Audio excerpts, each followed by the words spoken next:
नमः शिवाय। मैं शिव पुराण कथा शुरू करने जा रही हूँ। तो आज है पहला दिन जिसमें हम सबसे पहले पढ़ेंगे श्री शिव पुराण महात्म्य।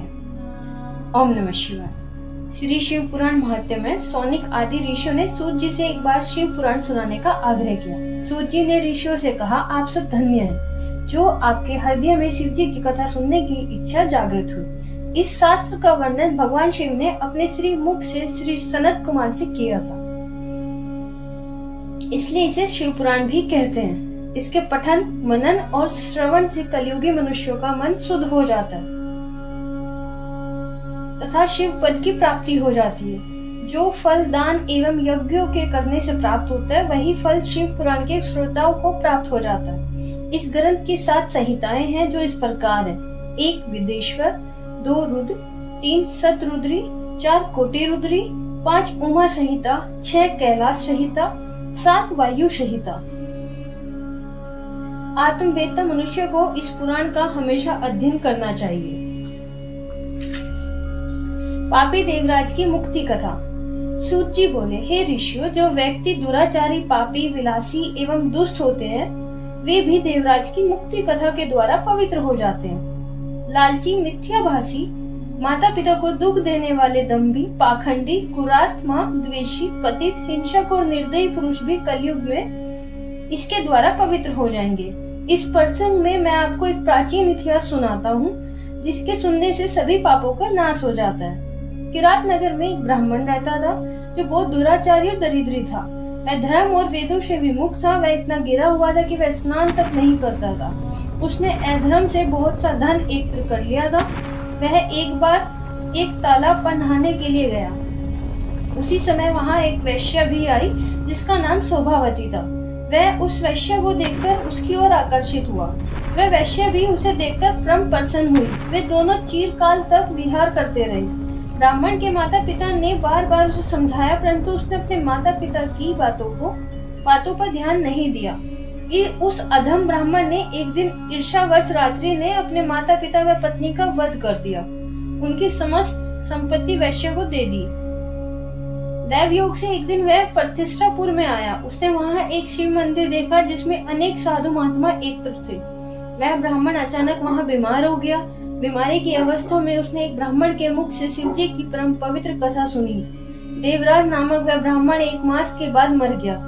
यमदूत उसे यमपुरी ले गए। उसी क्षण शिवलोक से शिव जी के दूत रुद्राक्ष धारण किए त्रिशूल लेकर यमलोक में पहुंच गए। उन्होंने देवराज ब्राह्मण को यमदूतों से छुड़ाकर विमान पर सवार होकर कैलाश को चल दिए। यमपुरी में कोलाहल मच गया। शोर को सुनकर यमराज स्वयं पधारे और शिव जी के 4 दूतों को देखकर उनकी पूजा की। धर्मराज अपने ज्ञान चक्षु द्वारा सब कुछ जान गए थे। शिव जी के दूतों ने ब्राह्मण को ले जाकर दया के सागर शिव जी के सम्मुख उपस्थित किया। हे मुनिवरों, शिव जी की यह कथा परम पवित्र है, जिसके श्रवण मास से महापापी ब्राह्मण देवराज भी मुक्ति पा गया। इस प्रकार शिव पुराण की कथा को विधि पूर्वक सुनने से अमर फल की प्राप्ति होती है। चंचुला की कथा। वासकल नाम का एक गांव था जो समुद्र तट के पास स्थित था। उस ग्राम के निवासी स्त्री पुरुष सब दुष्ट प्रकृति एवं पाप बुद्धि के थे। मनुष्य पशु प्रवृत्ति वाले और स्त्रियां वाभिचारिणी प्रकृति की थी। उस गांव में एक ब्राह्मण रहता था जिसका नाम बिंदु था। उसने अपनी कामातुरतावास रूपवती पत्नी चंचुला के होते हुए भी वह एक वैश्य के कोठे पर जाने लगा। इस कारण वह धीरे धीरे अपनी पत्नी से विमुख होता गया।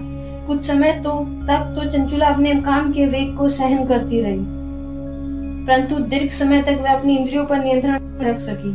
वह एक बार एक जार से रति करने लगी। एक दिन बिंदुक ने अपनी पत्नी चंचुला को परपुरुष के साथ रमण करते पकड़ लिया। वह क्रोध में भर गया। जार पुरुष तो डरकर भाग गया, परंतु बिंदुक अपनी पत्नी चंचुला की मुक्कों से पिटाई करने लगा। चंचुला अपने पति से बोली कि जब आप मुझे छोड़कर वैश्य गमन करते हो तो मुझे कितना दुख होता है। कभी आपने इसका अनुमान लगाया है?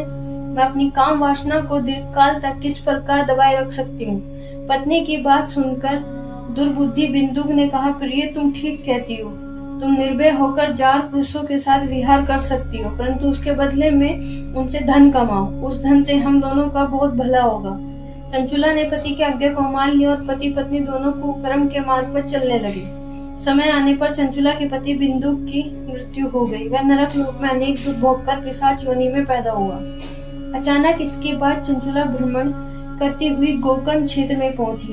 वहां उसने मंदिर में एक पंडित जी को शिव पुराण कथा सुनाते हुए देखा। वह दत्तचित्त होकर कथा सुनने लगी।